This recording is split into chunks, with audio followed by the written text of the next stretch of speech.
ছেলেগুলোকে আপনারা এভাবে ছেড়ে দিলেন, আর তোমরা ছেলেরাও বাবা এভাবে নষ্ট হয়ে গেল। অনাদরে, অবহেলায় এমন সুন্দর জীবন, এমন সুন্দর যৌবন, শরীর, স্বাস্থ্য সব শেষ করে দিলাম। একবারও মনে পড়লো না তোমারও তো শেষ আছে বাপ। রাত যেমন ভোর হয়, দিন যেমন রাত হয়, তোমারও হায়াতও একদিন শেষ হয়। প্রতি ঘন্টা, মিনিট, সেকেন্ড যায় মানে তোমার হায়াত যায়, আমার হায়াত যায়, ঠিক না? তো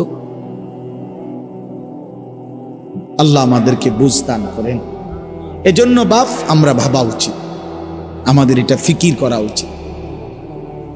ছোটরাও, বড়রাও, মাঝ বয়সীরাও, এত লাগাম ছাড়া মানুষ হয় না। মুসলমানের জীবন এত বড়, জন্তু জানোয়ারের মতো হওয়ার কথা না বাবা। হ্যাঁ, গুনাহ হইতে পারে, গুনাহ আমারও আছে, আপনাদেরও আছে, গুনাহ হইতে পারে, হবে। সেটা হলো হুঁচট খাওয়া। মানে চলার পথে আমি 10 কিলো পথ হাঁটলাম, আমি 30 কিলো পথ গেছি এক জায়গা থেকে আরেক জায়গায়, তো এই চলার পথে হয়তো একবার আধবার পড়ে যাইতে পারি, পিছলা খাইতে পারি, ঠিক আছে, এটা হইতে পারে। কিন্তু আমি বুঝি 30 কিলোমিটার একেবারেই পড়ে রইলাম, পিছলা খাইয়া রইলাম, তাহলে ভুল আমার হইতে পারে, গুনাহ আমার হইতে পারে। আমার 6 মাসে কোনোদিন নামাজ ছুটে যাইতে পারে। আমি জীবন চলার পথে কখনো কাউকে রাগ করতে পারি, গালি দিয়া লাইতে পারি, এটা তো হওয়া স্বাভাবিক, হইতে পারে। কিন্তু লাগাতার প্রতিদিন একরকম, এটা মুসলমান? কথা বুঝছেন কিনা আমার? আপনি বুঝি এখানে প্রত্যেকদিন মিশা কথা কইবেন, আপনি বুঝি প্রতিদিন সুদ খাইবেন, আপনি বুঝি প্রত্যেক দিন ওজনে কম দিবেন, এটা বুঝি মুসলমান? আপনি বুঝি একদিনও নামাজ পড়তেন না, আপনি বুঝি 365 দিনে কোনোদিন ফজরের নামাজ পড়তেন না, এটা মুসলমান? তো এটা তো হুচট খাওয়া না, এটা তো গাদ্দারি, এটা তো ইচ্ছা করে ঠান্ডা মাথায় ধীরে সুস্থে ভেবে চিনতে আল্লাহর সাথে গাদ্দারি করতেছে, আল্লাহরে বুড়া আঙ্গুল দেখাইতেছে যে দেখো কইলা কেন সেজদা দিতাম না, চাই কিতা করতাম। আল্লাহ বলবে অসুবিধা নাই বান্দা, বাতে না খাও, আর তো বেশি কিছু না, দুগা খানাই তো খাও, আর গুম যাও, খানা তো কুত্তাও খায়।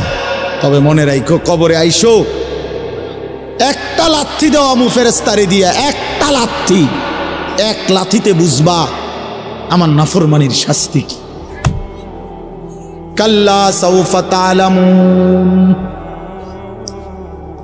সুম্মা কাল্লা সাউফা তা'লামুন। আল্লাহ বলে বান্দা কবরে আইসো, আমি বুঝায় দেব আমার নাফরমানির শাস্তিটা কি।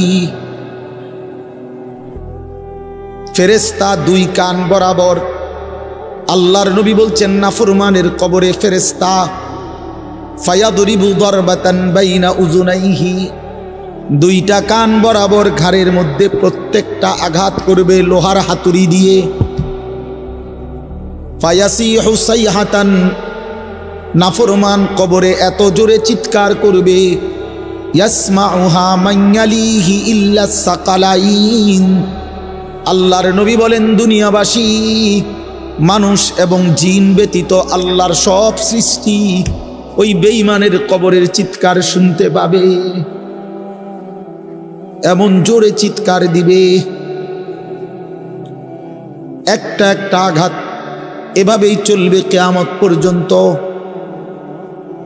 এভাবেই চলবে কিয়ামত পর্যন্ত। আল্লাহর নবী সাল্লাল্লাহু আলাইহি ওয়াসাল্লাম বলেন নাফরমান পাপীকে যখন কবরে রাখা হবে, 3টা প্রশ্নের উত্তর যখন নাফরমান দিতে পারবে না, সাথে সাথে কবর তারে এত জোরে একটা চাপ দিবে, একটা চাপ দিয়া ডান পাশের মাটি বাম দিকে, বাম দিকের মাটি ডান পাশে চলে আসবে, হাত্তা তাখতালিফা আদলাউহু। আল্লাহর নবী বলেন ডান পাশের পাঁজরের হাড্ডি ভাইঙ্গা বাম পাশে ঢুকে যাবে, বাম পাশের হাড্ডিগুলো ভাইঙ্গা ডান পাশে ঢুকে যাবে। নবীজি দেখায় দিছে হাত্তা তাখতালিফা আদলাউহু, এইভাবে দুই আঙ্গুল একটা যেমন আরেকটার মধ্যে ঢুকে যায়, আল্লাহর নবী বলেন এভাবে পাঁজরের হাড্ডি একটা আরেকটার মধ্যে ঢুকে যাবে। কি বাপ মনে করছো তোমারে এমনে এমনে ছেড়ে দিব? কি মনে করছো যার ভাত খাইলা তার বুঝি হিসাব দিতে হবে না? কি মনে করছো মুফত এটা? হ্যাঁ, কার পানি পান করেছো, কার ভাত খেয়েছো, কার আসমান, কার জমিন, কার চন্দ্র, কার সূর্য ব্যবহার করেছো বান্দা?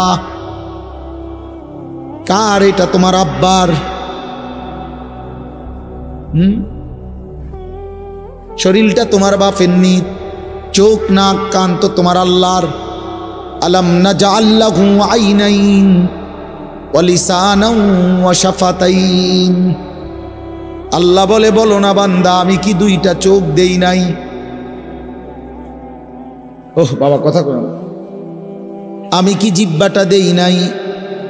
আমি কি দুইটা ঠোঁট দেই নাই? তো উত্তরে কি বলবেন যে না দেন নাই?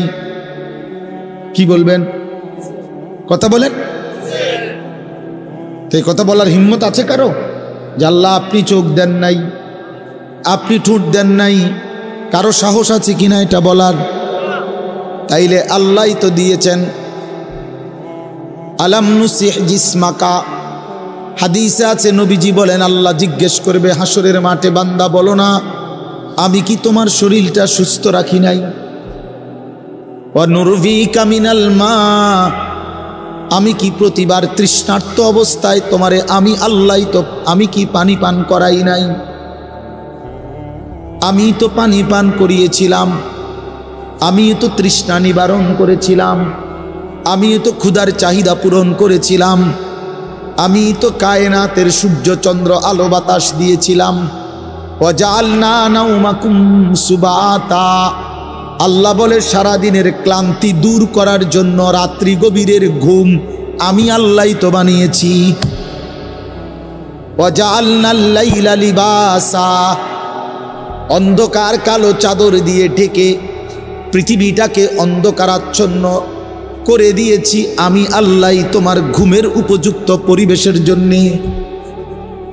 আবার দিনের বেলা আলোকিত করে দিয়েছি তোমার উপার্জনের সুবিধার জন্যে। রাতে তুমি ঘুমাইবার জন্য অন্ধকার করে দিয়েছি, দিনে তুমি রোজগার করবা এই জন্য আলোকিত করে দিয়েছি। সুবহানাল্লাহ। ওয়াজআলনান নাহারা মাশা, উপার্জনের জন্য দিন বানিয়েছি, ঘুমাইবার জন্য রাত বানিয়েছি।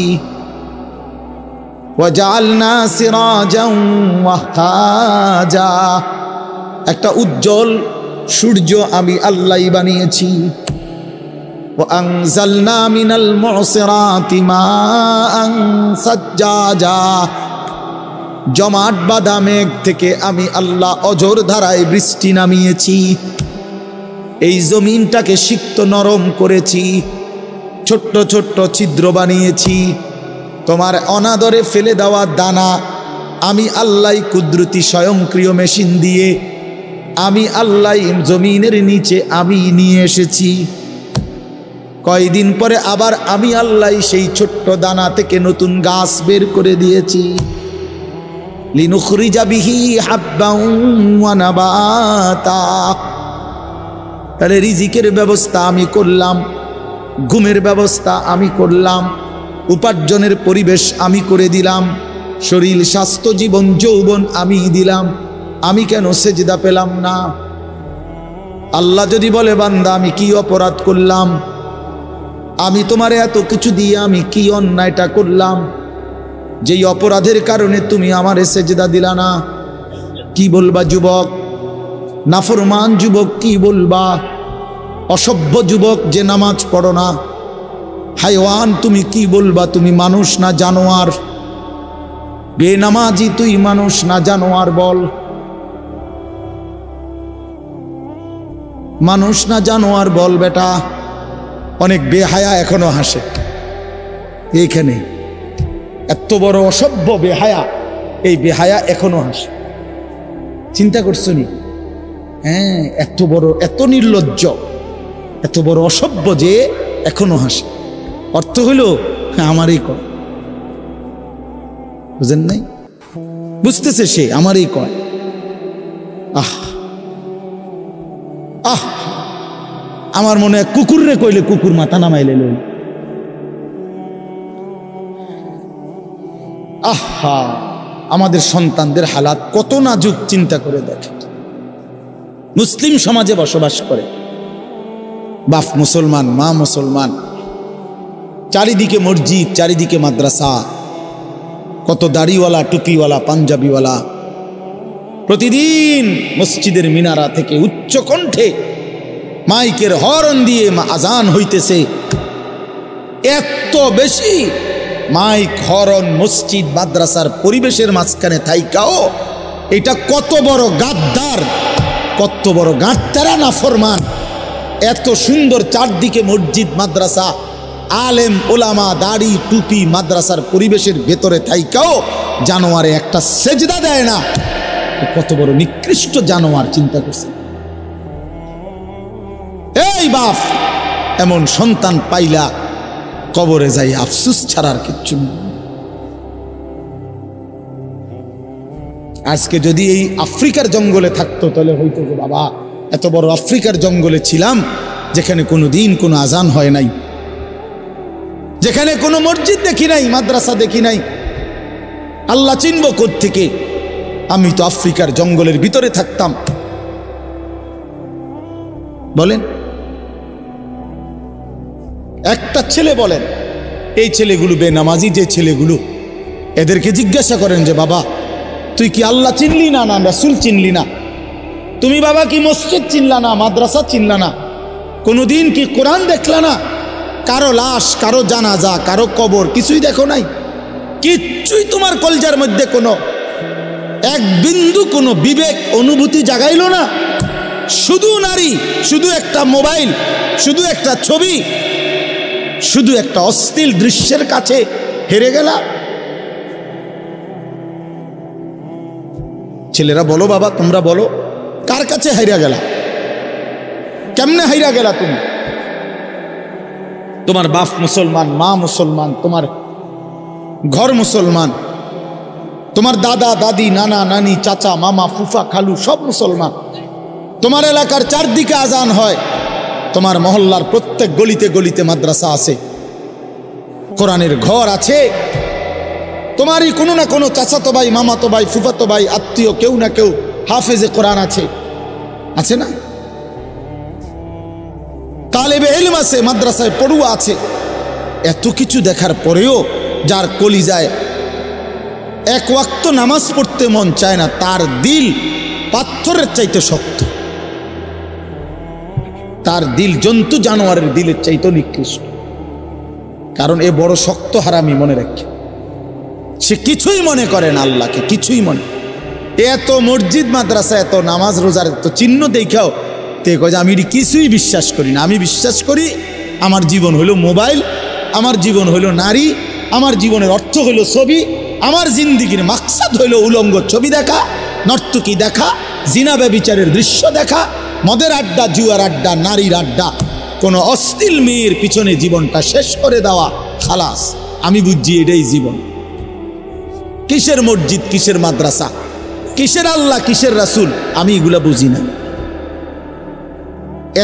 এতটা উল্টে গেল কেন? এত বড় লানত হলো কেন?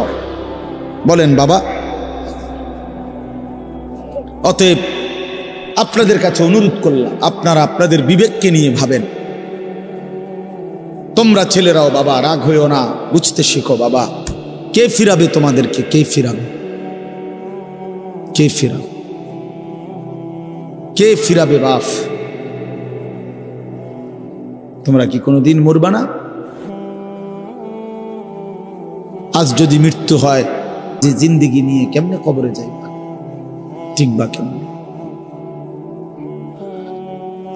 এই নাফরমানের জিন্দিগি নিয়ে কেমনে ঠিকবা? এই জন্য আমরা প্রত্যেকেই প্রস্তুতি নেই। যদি ভাবতে শিখি, বুঝি, সামান্য অনুভূতি জাগে, তাহলে এই অনুভূতিটাকে কাজে লাগাবার একটা বড় সুযোগ, পিছনের গুনাহ মাফ করে নতুন করে নিজেকে আল্লাহর ইবাদত, ঈমান, আমলের দ্বারা সজ্জিত করার একটা শ্রেষ্ঠতম সিজন মৌসুম আসতেছে, সেটা হলো মাহে রমজান। মাহে রমজান বড় বেশি সুযোগ আসতেছে। আল্লাহ যদি দয়া করে হায়াত দেয় তো পিছনের সব গুনাহ মাফ করিয়ে নতুন সাজে নিজেকে সজ্জিত করার, আখিরাতের রঙে রঙিন করার, জান্নাতের রঙে নিজেকে গড়ে তোলার এক শ্রেষ্ঠতম মাস মাহে রমজান। রমজান মানে অন্য কিছু, রমজান মানে ভিন্ন কিছু। রমজান মাসে মানে নিজেকে বদলানোর মাস, রমজান মানে নিজেকে পরিবর্তনের মাস, রমজান মানে নিজেকে আখিরাতের রঙে রঙিন করার মাস, রমজান মানে আল্লাহ তাআলার মহব্বতে, রাসূলুল্লাহ সাল্লাল্লাহু আলাইহি ওয়াসাল্লামের মহব্বতে ডুবে যাওয়ার মাস। এটা আমাদের সামনে। আল্লাহ আমাদের জন্য রমজানের হায়াত ভিক্ষা দান করেন। আল্লাহ যেন আমাদের সকলকে রমজান পর্যন্ত পৌঁছিয়ে দেন। এই আয়াত দেখেন, আল্লাহ তাআলা বলছেন, ইয়া আইয়ুহাল্লাযীনা আমানু, হে ঈমানদারগণ, কুতিবা আলাইকুমুস সিয়াম, তোমাদের উপরে রোজা ফরজ করা হলো, কামা কুতিবা আলাল্লাযীনা মিন ক্বাবলিকুম, যেমনটা ফরজ করা হয়েছিল তোমাদের পূর্ববর্তীগণের উপর, মানে পূর্বের ঈমানদার উম্মতদের উপর। কেন ফরজ করা হলো রোজা? উদ্দেশ্য কি? আমি আল্লাহর, লাআল্লাকুম তাত্তাকুন, যেন তোমরা মুত্তাকি হতে পারো, মুত্তাকি হইতে পারো, আল্লাহ ভীরু হইতে পারো। আর মুত্তাকি হলে কি লাভ হবে? উইদ্দাত লিল মুত্তাকিন, আল্লাহ বলে জান্নাত বানানোই হয়েছে মুত্তাকিদের জন্য। মুত্তাকি হবে তো জান্নাতি হবে, জান্নাতি হবে।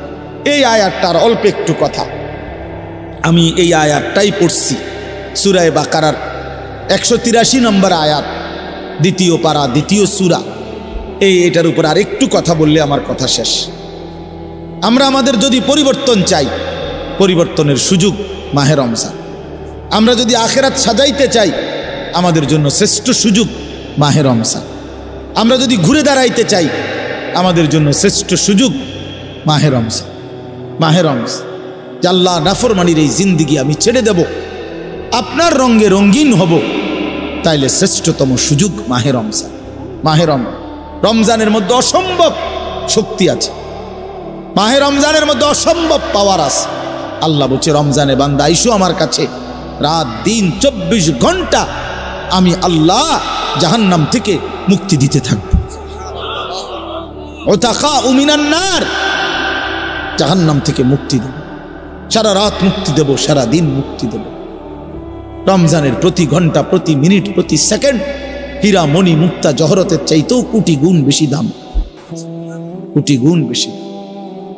আল্লাহ তাআলা সেই মহিমান্বিত রমজান আমাদের সামনে আনতেছেন। আর মাত্র 18-19 দিনও বাকি নাই। এই অল্প কয়টা দিন বাবা, আমাদের উচিত রমজানের জন্য অধীর আগ্রহে মহব্বতের সাথে আল্লাহর কাছে হায়াত ভিক্ষা চাওয়া, যে আল্লাহ এত কাছে আইনা মৃত্যু দিয়েন না, কবরে নিয়েন না, আর কয়টা দিন হায়াত দেন, রমজান পর্যন্ত পৌঁছিয়ে দেন। আল্লাহুম্মা বারিক লানা ফি রাজাব ওয়া শাবান ওয়া বাল্লিগনা রমাদান। আল্লাহ তাআলা বলেন, ইয়া আইয়ুহাল্লাযীনা আমানু। দেখেন, এই একটি আয়াতে আল্লাহ 4টা কথা বলছে। একটা হলো, হে ঈমানদারগণ। 2 নাম্বার হলো, তোমাদের উপরে রোজা ফরজ করা হলো।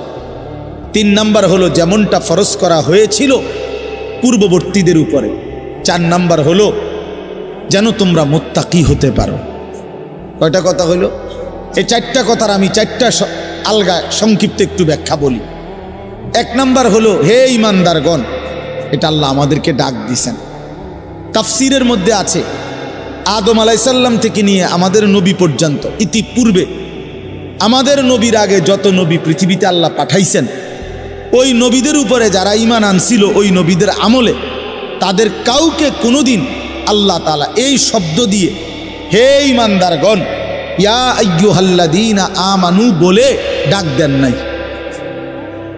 আগে সর্বপ্রথম আমাদের নবী, আখিরি নবী, আল্লাহর বন্ধু, আমাদের নবীর ভালোবাসায় আল্লাহ তাআলা বলছে, বন্ধু, বিগত কোন নবীর ঈমানদার উম্মতকে আমি যেই শব্দে ডাকি নাই, এই প্রথম আপনার ভালোবাসায় আপনার ঈমানদার উম্মতকে আমি ইয়া আইয়ুহাল্লাযীনা আমানু, এই নতুন শব্দে ডাক দিলাম।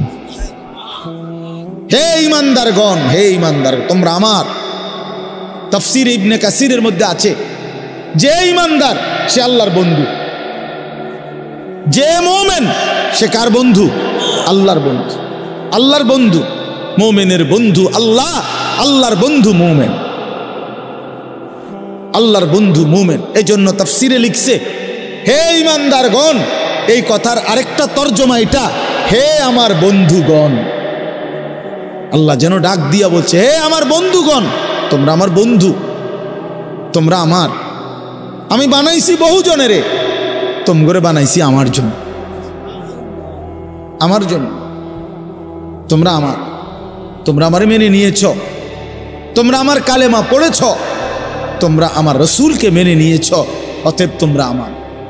তোমাদের কালেমা লা ইলাহা ইল্লাল্লাহ মুহাম্মাদুর রাসূলুল্লাহ, এটা আমি গ্রহণ করলাম, গ্রহণ করে আমি নিলাম। এই জন্যই আমি তোমাদেরকে ডাক দিই। তুমি বলছো আমি এনে ভর্তি অমুক।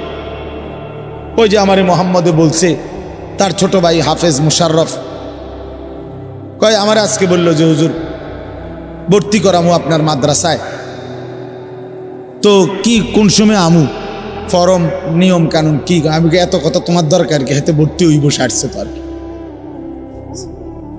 তার মানে আমি বলতে চাইছি, তারে কি বুঝাইলাম, তোমার এত নিয়ম কানুনের দরকার কি, আমি তারে নিলাম, খালাস, আমি ভর্তি নিলাম। তাইলে অর্থ হইল আল্লাহ তাআলা বলছেন, বান্দা তোমার কালেমা আমি নিলাম, তোমার ঈমান আমি নিলাম, এই জন্য আমি তোমার মুমিন বলে ডাক দিলাম। আল্লাহ কাউকে নিজের করে ডাক দেওয়া, খোদার কসম, এটা তার জীবনের সবচেয়ে বড় পাওয়া। যদি দিল থাকতো তাইলে আমরা বুঝতাম। এক এমপি সাহেব যদি কারো নাম নেয়, এক মন্ত্রী সাহেব কারো নাম নেয়, আর তারে যদি কেউ আইয়া কয় আজকে তো মন্ত্রী সাহেবের কাছে গেছিলাম আর উনি তোমার নাম নিছে, তোমার কথা ভালো কইছে, বাবা হেতে বেটা তো মানে ঠ্যাঙ্গালগি দিয়ে আটতে লাগবে। হ্যাঁ ভাই তাইয়া ঘরে বেড়িয়ে কথাবার্তা সাবধান কও, আগের মতো নাই, যেরুম মনে করছে এরুম না। কি কিছে মন্ত্রী সাহেব আজকেও আমার নাম হয়েছে, জিঙ্গাও, মানে সে এটাকে খুব গৌরবের মনে করবে, ঠিকই না বলেন না কেন? সবার কাছে ঘুরে ঘুরে বলার চেষ্টা করবে, আমি কিন্তু মন্ত্রীর পরিচিত। হাদিসের মধ্যে আছে, এক সাহাবী উবাই ইবনে কাব রাদিয়াল্লাহু তাআলা আনহু, সাহাবীদের মধ্যে নবীজির সবচেয়ে সুন্দর কোরআন শরীফ পড়তেন যিনি, ওনার নাম হলো উবাই ইবনে কাব। তে এই উনি নবীজি একদিন উনাকে বলছেন, এই সাহাবীকে, যে উবাই এদিকে আসো, তুমি আমারে কোরআন শরীফ পড়ে শোনাও, বুঝছেননি? তখন ওই সাহাবী একটু লজ্জিত হয়ে বলতেছি, ইয়া রাসূলুল্লাহ, আমি আপনার সামনে কোরআন পড়বো, অথচ কোরআন তো আমরা আপনার থেকেই শুনি, কোরআন আপনার উপরেই নাজিল হয়, আমি কোন সাহসে আপনার সামনে কোরআন পড়ি? তো নবীজি বললেন, শুনো, মহান আল্লাহ পাক রব্বুল আলামিন জিব্রাইল পাঠাইয়া তোমার নাম নিয়া বলছে তোমার কাছ থেকে আমি কোরআন শুনতে। এই আমরা স্পষ্ট হাদিসে পড়ছি, বিশ্বাস করেন। এই সাহাবী এটা শুইনা 3 বার জিজ্ঞাসা করছে নবীজিরে, আওয়াসাম্মানি আল্লাহ, ইয়া রাসূলুল্লাহ বললেন কি আমার আল্লাহ আমার নাম নিছে? আমার নাম? আরে কোন কি আপনি? নবীজি বলল, হ তোমার নামে তো দিছে। উনি আবার জিজ্ঞাসা করছে, ইয়া রাসূলুল্লাহ সত্যি বলছেন আমার নাম নিয়েছেন আল্লাহ? বলছে, হ তোমার নাম। আবার জিজ্ঞাসা করছেন, হাদিসের স্পষ্ট শব্দ আছে, ফাবাকা। 3 বারের পরে এই সাহাবী খুশিতে আনন্দে চিৎকার করে কাঁদতে শুরু করছে, আর বলতেছি, ইয়া রাসূলুল্লাহ, এক গোলামের কি পরিমাণ সৌভাগ্য, তার মুনিব তার নাম নিয়েছে। তা আমরা আমাদের কালেমার কি পরিমাণ সৌভাগ্য, আমরা একবার বলেছি কালেমা, আল্লাহ আমাদেরকে ডাক দিছে, ইয়া আইয়ুহাল্লাযীনা আমানু, হে আমার কালেমা ওয়ালারা, তোমরা আমার, তোমরা আমার, আমি তোমাদের ঈমান নিলাম। আমি তোমাদেরকে ডাক দিলাম। এক মুমিনের কি পরিমাণ খুশি হওয়া উচিত আপনি শোনেন। 29 নম্বর পারায় একটা সূরা আছে, সূরায়ে মুরসালাত। এই যে এর আগে একটা সূরা আছে, সূরায়ে দাহর, কোরআনুল কারীমের 76 নম্বর সূরা, 2 পৃষ্ঠাওয়ালা ছোট সূরা। এই সূরাটার মধ্যে জান্নাতের বর্ণনা সবচেয়ে সুন্দর, মানে জান্নাতের বর্ণনা হৃদয় কারা এই সূরাতে আছে। এই সূরাটা যেদিন নবীজির উপরে নাজিল হয়েছে, সেদিন নবীজির সামনে একজন কালো রঙের সাহাবী বসা ছিলেন। ওয়াইন্দাহু রাজুলুন আসওয়াদ, কালো একজন রঙের সাহাবী বসা ছিল, উনি বসা ছিলেন। এই সময় এই সূরাটা নাজিল হয়েছে, নবীজি উনাগরে শুনাইছে সূরাটা। তো এই সূরার মধ্যে জান্নাতের এমন হৃদয়গ্রাহী বর্ণনা। এই সাহাবীটা সামনে যিনি বসা কালো রঙের সহজ সরল সাহাবী, উনি এই সূরা এটা শুইনা জান্নাতের আশায় খুশিতে একটা চিৎকার দিছে, এক চিৎকারে হাদিসে আছে উনি ওইখানেই ইন্তেকাল করছে এখানে। তখন আল্লাহর নবী বলেন, ওয়াল্লাহি লাকাদ আখরাজা নাফসা সাহিবিকুমুশ শাওকু ইলাল জান্নাহ। নবী বলেন, আল্লাহর কসম, জান্নাতের প্রবল আকাঙ্ক্ষায় তোমাদের বন্ধু জীবন দিয়ে দিল। নিকাল যায় দম তেরে কদমোं के नीचे यही दिल की हसरत यही दिल की आरज़ू है। এটা উর্দু শের আর কি, অর্থ হলো, হে প্রিয়তম, তোমার পায়ের নিচে জীবন দিলাম, জান দিয়ে দিলাম, আর এটাই ছিল আমার সারা জিন্দেগীর তামান্না, দিলের আকাঙ্ক্ষা, যে তোমার জন্য আমি জীবন দেব, আর সেটাই দিয়ে দিলাম। নিকাল যায় দম তেরে কদমোं के नीचे, তোমার কদমের নিচে আমার জান গেল। यही दिल की हसरत, এটাই ছিল দিলের আকাঙ্ক্ষা। এজন্য আজকে ছেলেরা কোথায় জীবন শেষ করে দিচ্ছ? এমন সুন্দর জীবন, এমন সুন্দর যৌবন, আহা, শক্তির টাইমটা, জীবনের সক্ষমতার সময়। ছোটবেলা তো ভাইয়া দুর্বল, বৃদ্ধ বয়সটাও দুর্বল। তোমাদের অনেক কিশোর নওজোয়ান একজনের গায়েও চাদর নাই, কিন্তু মুরব্বী সবগুলোর গায়ে চাদর। দেখো চাকায়া, এই চাচারা তো আমার সব পরিচিত চাচা। অর্থ হইল এই বৃদ্ধের এই দুর্বলতা তাকে চাদর গায়ে দিতে বাধ্য করেছে। তার শরীরে শীতের অনুভূতিটা বেশি, ঠিক কিনা বলেন না কেন? কিন্তু তোমরা নওজোয়ান, তোমাদের অধিকাংশ কারো গায়ে চাদর নেই। তোমরা দেখো ভাইয়া, আমার গায়ে কোনো চাদরই নেই। তাইলে বুঝাইতে চাইলাম, এই শক্তির সময় যৌবন, যুবক চাইলে পাহাড় কাইটা সমান করতে পারবে, যুবক চাইলে সাগর নদী মাটি দিয়ে ভরাট করে দিতে পারে। একটা এলাকার যুবক ছেলেরা যদি চায়, সবার হাতে হাতে মদের বোতল পৌঁছাই দিতে পারবে। একটা সমাজের ছেলেরা যদি চায়, সবার হাতে হাতে নামাজের মুসল্লাও তুলে দিবে। অতএব ছেলেরা, তোমরা যারা যুবক আয়োজন করছো, আমি তোমরা উৎসাহ দেই, একটু আগাও, এখানে থাইমা যাইও না। একটা মাহফিল করছি, এক ফোটলা বিরিয়ানি খাওয়াই দিছি, খালাস না বন্ধু, একটু আগাও। তোমরা আবার বসো, যে কয়জনে মাহফিলের আয়োজন করছো তোমরা আবার বসো, যে আমরা কেমনে আটটু ভালো হইতে পারি, আটটু চরিত্রবান হইতে পারি, আমরা কেমনে নিজেরা নামাজ ধরতে পারি। একটু যদি হিম্মত করো যুবক, ইনশাআল্লাহ ভালো হবে। শনিবার দিন আমি আমার মাদ্রাসায়, এই শনিবারে সকাল 10টা থেকে বিকাল 4:30 পর্যন্ত, এইবারই প্রথমবার আমি আলাদা 16 বছর থেকে 30 বছরের নিচে যাদের বয়স, এই কিশোর যুবকদের জন্য আলাদা ইসলাহি মজলিসের আয়োজন করছিলাম। আমার শায়েখ আল্লামা মুফতি মুশতাকুর নবী সাহেব বয়ান করছেন, আল্লামা মুফতি আমজাদ হুসাইন সাহেব বয়ান করছেন, হজরত মাওলানা মুফতি ইউসুফ বিন ইকবাল বয়ান করছেন, আমাদের কুমিল্লা ক্যান্টনমেন্টের বড় একজন শিশু বিশেষজ্ঞ ডাক্তার মিজানুর রহমান, উনি বয়ান করছেন, আমি নিজে কিছু কথা বলছি। প্রায় 600 ছেলে এন্ট্রিভুক্ত আসছে, এখানে উপস্থিত হয়েছে 600। সন্দ্বীপে, চট্টগ্রামে আমরা প্রতি বছর সন্দ্বীপ যাই।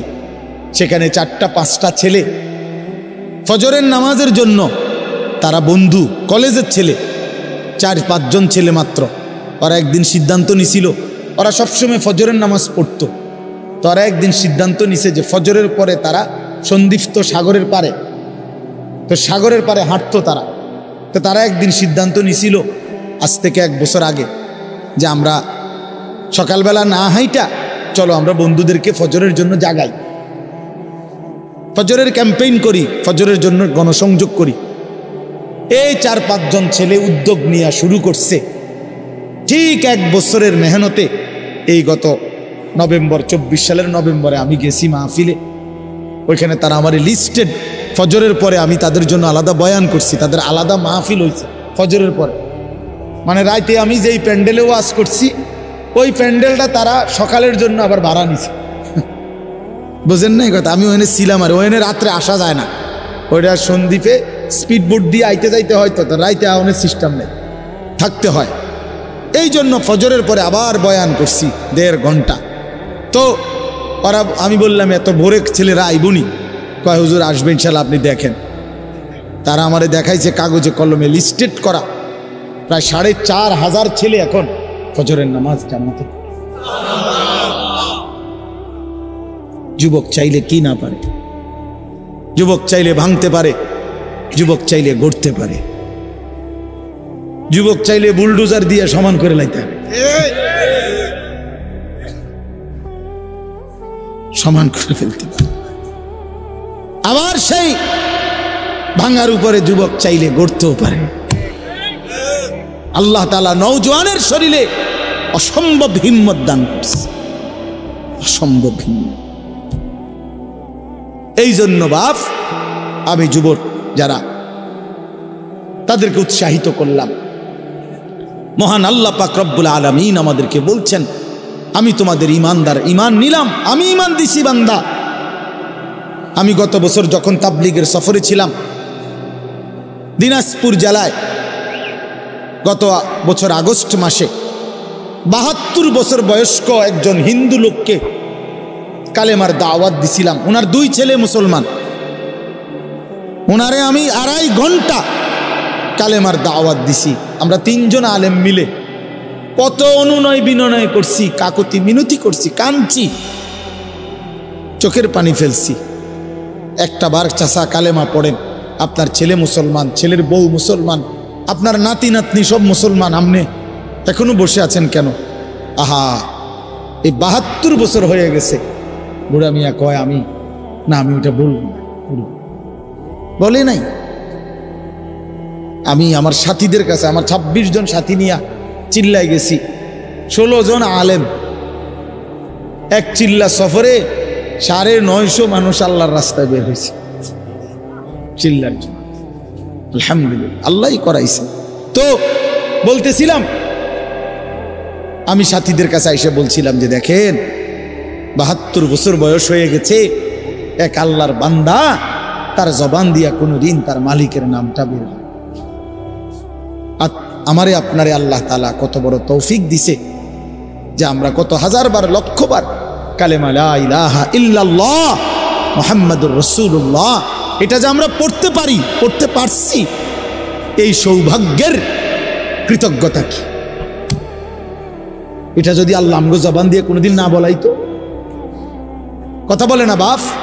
এই ছেলেরা মিয়া, এই আব্বাস যারা নামাজ পড়ো না, আরে না ফরমান, তুই যদি হিন্দুর ঘরে জন্ম নিতি, তুই যদি ইহুদির ঘরে জন্ম নিতি, তুই যদি খ্রিস্টানের ঘরে জন্ম নিতি, বেটা কি হতো জীবন যদি কোনোদিন কালেমার আহ্বান না শুনতা? তুমি তো মুসলমানের ঘরে জন্ম নিয়া এভাবে ইমানকে ফেলে দিলা, মুসলমানের ঘরে জন্ম নিয়ে এভাবে নামাজকে প্রত্যাখ্যান করলা। ছি ছি ছি ছি, তোমারে দেখে তো হিন্দুও হাসবে, তোমারে দেখে তো ইহুদিও হাসবে, তোমারে দেখে তো খ্রিস্টানও হাসবে, যে দেখছো হয় নাকি শ্রেষ্ঠ জাতি, ওদের ধর্ম নাকি শ্রেষ্ঠ ধর্ম, ওদের ধর্ম কোরআন নাকি শ্রেষ্ঠ কিতাব, ওদের শ্রেষ্ঠ ধর্ম ওদেরই পছন্দ হয় না, ওদের শ্রেষ্ঠ কিতাব ওরাই পড়তে পারে না, তো এটা কিসের শ্রেষ্ঠ? কথা বলেন না। তাহলে আমি তো আমার ধর্মের অপমান। কথা বলেন না। আমি আমার ধর্মের অপমান না, আমি আমার কোরআনের অপমান। এজন্য তোমরা যারা বেনামাজি ছেলে, তোমরা ধর্মের অপমান। তোমাদের যাদের চুল বেঈমানের মতো, তোমরা মুসলমান ধর্মের অপমান। তোমাদের কারণে আমার ধর্ম লজ্জিত, তোমাদের কারণে ধর্ম বেইজ্জতি হয়েছে। তোমরা ইসলামকে অপমানিত করলা, আল্লাহকে অপমানিত করলা, আমার নবীর শ্রেষ্ঠতম 23 বছরের আদর্শকে তোমরা অপমানিত করলা।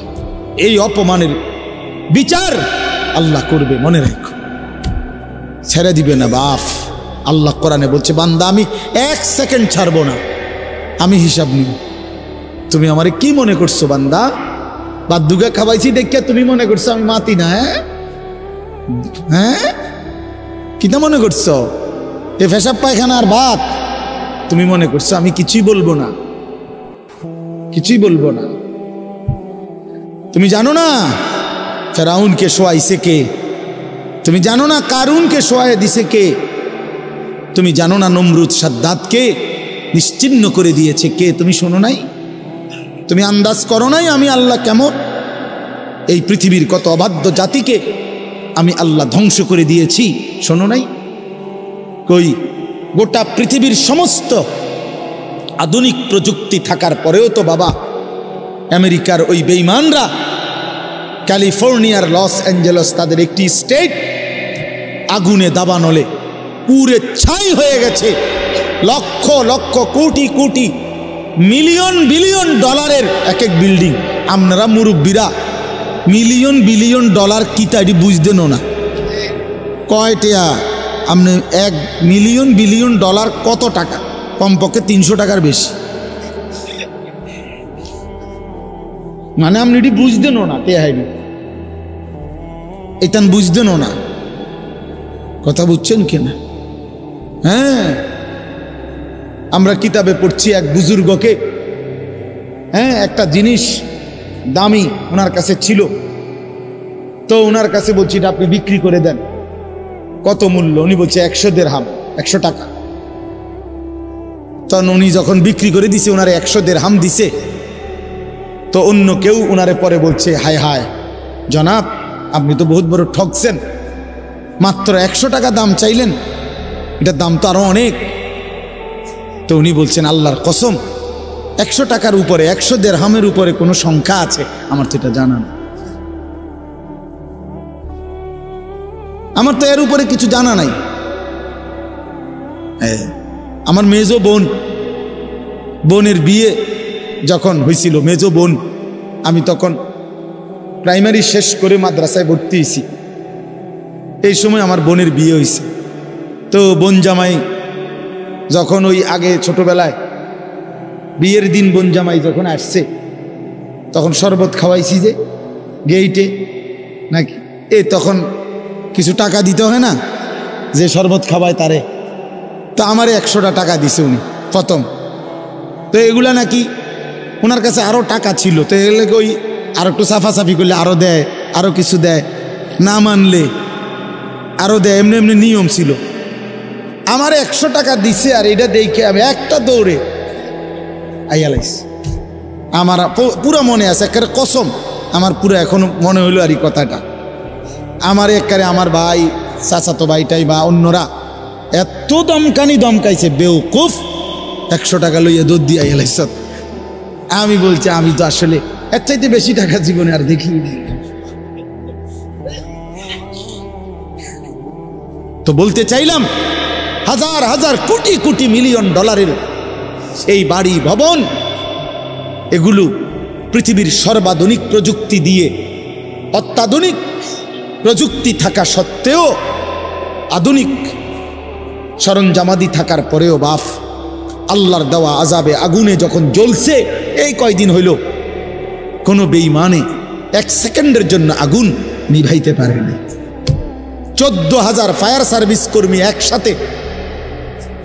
একসাথে আপনার পানি দিছে, আরো বাড়ে, আগুন আরো বাড়ছে। তার মানে বোঝা গেল বাবা, পৃথিবীর কারো শক্তি মূলত কোনো শক্তি না, আল্লাহর শক্তির সামনে, আল্লাহর ফয়সালার সামনে। আল্লাহ যদি ভালো রাখে তাইলেই ভালো থাকা।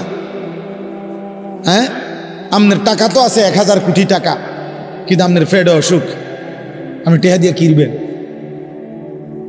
আপনার টাকা তো আছে লক্ষ কোটি টাকা, কিন্তু আপনি তো ডায়াবেটিস, আপনি কিনবেন টাকা দিয়ে কি করবেন? আপনি 7 রাজার ধন হইলেও কি লাভ হবে আপনার? এই জন্য আমি অনুরোধ করছি, আমরা মুমিন, আল্লাহ আমাদেরকে বলছে এটাই কথা, তোমাদের উপরে আমি রোজা ফরজ করলাম, তোমরা আমার হুকুম মানো, তোমরা আমারে মানো বান্দা। রোজা মানে বিরত থাকা, সিয়াম মানে বিরত থাকা, তার মানে গুনাহ থেকে বাঁচো, হালাল বস্তু থেকে বাঁচো। আমি তোমাদেরকে হারাম তো হারামই, হারাম থেকে আবার ফিরাবো কেন? হারাম থেকে তো ফিরতে সারা বছরের জন্যই বলে দিছি। তো আমি রমজান মাসে তোমাদের 3টি হালাল খাবার হালাল ছিল, পানি হালাল ছিল, হালাল স্ত্রী হালাল ছিল। আমি রমজানের 30টা দিন, একটা মাসে তোমাদের জন্য খাদ্য, পানি, স্ত্রী, এই 3টা জিনিস হালাল বস্তু আমি হারাম করে দিলাম। যেন আমি বুঝাইতে চাইলাম যে দেখো, আমি আল্লাহ যেখানে হালালটাও হারাম করে দিলাম, সেখানে হারামটার প্রতি আমি আল্লাহর কি পরিমাণ ঘৃণা। যেখানে হালালটাই ছেড়ে দিতে বললাম, সেখানে হারামটা ধরে রাখার কোনো সুযোগ আছে? অতএব মিথ্যা, চুরি, ডাকাতি, জিনা, ব্যভিচার, মদ, জুয়া, নাচ, গান, সুদ, ঘুষ, মা বোনদের বেপর্দা জিন্দিগি ছেড়ে দেন, ছেড়ে দেন। একজন বুঝলে একজনে, কোনো অসুবিধা নাই, আমার কোনো আফসোস নাই। আমি সব সময় ফেরিওয়ালার মতো আমি বুঝি, একজনই শুনুক, একজনই যদি ভাবে আলহামদুলিল্লাহ।